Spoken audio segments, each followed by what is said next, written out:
In this lesson, we're going to continue with BONSAI BIM, and in the previous one, we worked a little bit with the curtain walls and how to create big windows or doors, sliding or fixed, or in general, how we can customize this type of fixtures in our project. And we're working on both levels, so we expand a little bit the apartment into a two-story building. And in this video, I want to create some railings here, some barriers like dividing wall or something. So I'm gonna start here on the bottom to protect from falling from the stairs. So I want to add something. So you either add like a railing here, or you add like a division or a divided wall or some protection for this.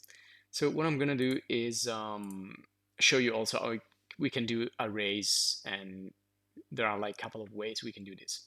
So I'm gonna add a cube here, and I'm gonna create it quickly by snapping to the corner of the step, and then I'm gonna go way up until I reach the top of the wall, which is gonna be the bottom of the ceiling.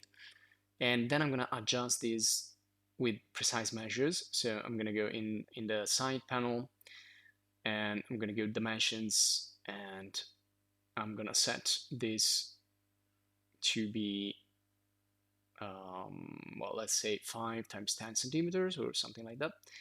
So that should be fine. And then I want to position this at the beginning of the step. So also, if I put the origin on the bottom, is better in terms of positioning the element. So usually it's not good to leave it in the middle. It's going to cause some issues later. So remember to change the origin. And now I'm going to go in the sidebar here. I'm going to expand the sidebar. I'm going to go in the modifiers. And there are a couple of modifiers here. One is the array legacy. And then there is a new one. It's a sequence array. So you can find it in the modifier. And once it's on, you can just start to create copies in an array, so multiple copies. And you have different possibilities here. You can use the relative. Let me expand this.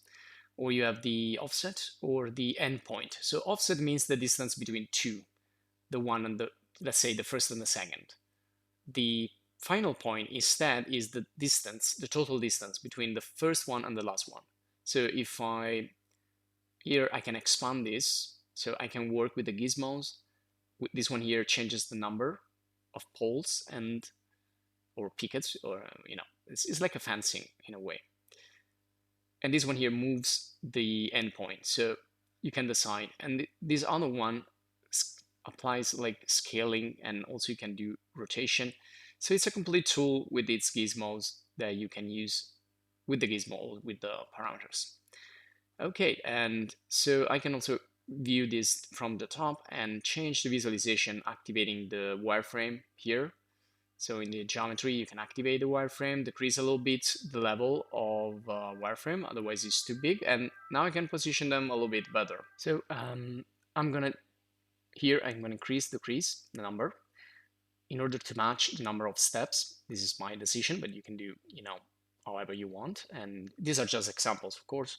You can either use it or not use it. And I can also double.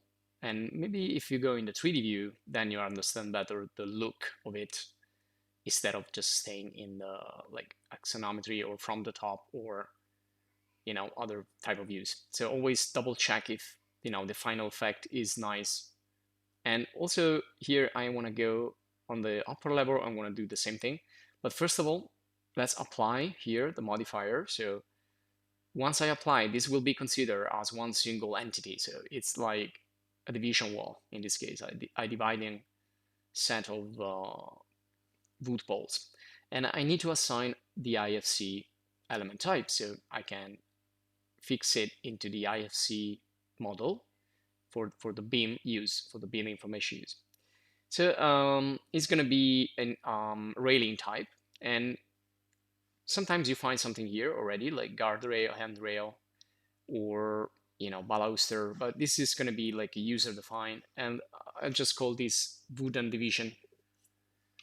And so now it will be available if you go in the railing section here in the tools.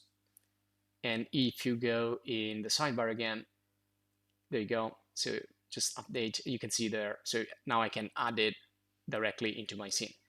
And I can multiply these. I mean, I can add many instances of this. And another one, I'm gonna put it on the top floor. So I'm gonna change the level to level 01. I'm gonna set this one as default, and I'm gonna work now on this level. So first of all, let's add here, this other one. Okay. And then I can reposition it however I want. So let's do things a little bit more precise. So we're gonna find an alignment here. And so, and also I need to put another protection on this side. So I'm gonna create a wall for this. And let me see which walls I have. And I have wall 50, which is good. And these are from the demo template, BONSAI BIM, which we used previously. And the height is gonna be 100. And I'm gonna put it right there. So now I'm gonna use the wall, 100, add, and then click and add, and I will use that line to make it aligned. And double check if everything is fine. Probably the ceiling now, it's a little bit too small, so I'm gonna go into edit profile mode. I'm gonna change that edge and move it again. Use the top view to work more precisely. Move it, snap it right there, and then press tab to confirm, tab, and go back to the 3D. Okay, so the similar way we created the external protection in the balcony, but there are other options. So I'm going to show you again. Another one is to create an IFC array. And also other options would be to go in Sketchfab or Blender Kit or any other website and get the actual predefined railing that we can turn that into an IFC model. So I can take this and I can use this for a modular design, meaning that I can repeat that many times, just like an array. And sometimes we find also procedural models with the generative design. So they will follow a line and they will be applied. These are like external and so on. So you have many possibilities. I'm just gonna show you this one right here, which is procedural design. And you can do this using geometry nodes. You can create your own geometry nodes, your own procedural and generative design. There is a course called Geometry Nodes in our channel that you may want to have a look at. And so this one here, let's see how it works. So you can see it has a pivot or origin in the corner. So I can put that, matching that corner right there. There you go. So it should go now exactly be next to the wall.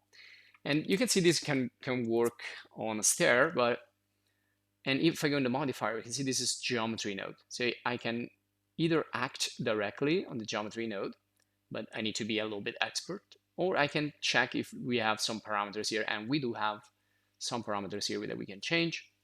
Not so much, but we can do something. And the first thing we can do is go from object mode into edit mode. I'm sorry this is in Italian right now, but I'm going to change it later. But you know, by now you should know all these notions.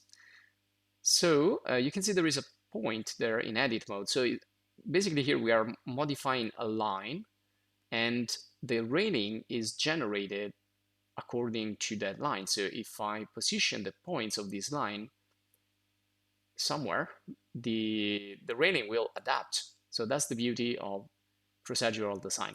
It's a little bit complex, but it's really useful, and you will find again in Blender kits a lot of these type of objects which you can reuse also in BIM context, in building information modeling. So there you go, we have our railing, but we can also like customize it. And also I'm deleting this other vertex. Just select them and press X, by the way, as we do usually. So I'm gonna go back to object mode now. And well, every time you use a modifier or something, first of all, you can modify the object using